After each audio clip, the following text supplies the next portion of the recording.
Question भी नहीं होगा, ये भी उन्होंने पहले ही बोल दिया था। अब आपने कहा कि सारी जो विपक्षी दल हैं वो एक साथ जुट गई हैं कि वक्फ बोर्ड रहेगा। कैसे रखोगे?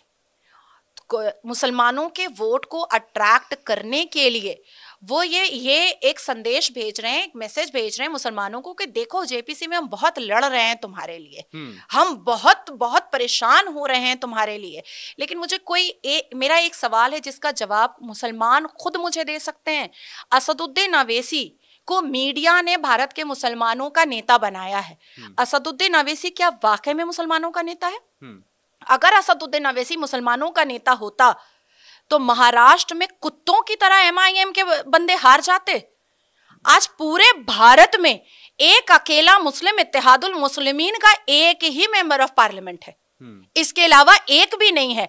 25 करोड़ से ज्यादा की आबादी मुसलमानों की, सिर्फ 25 मुसलमान एमआईएम के हो जाते मेंबर ऑफ पार्लियामेंट, सिर्फ 25 ही मैं कह रही हूं।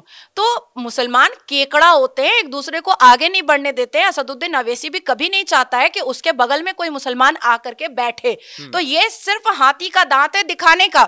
ये असदुद्दीन अवैसी भी जानता है, ये कल्याण बनर्जी भी जानता है, और ये राहुल गांधी भी जानता है, ये प्रियंका वाड्रा भी जानती है। ये अमेंडमेंट जो वक्फ बोर्ड का है वो रोक पाएंगे।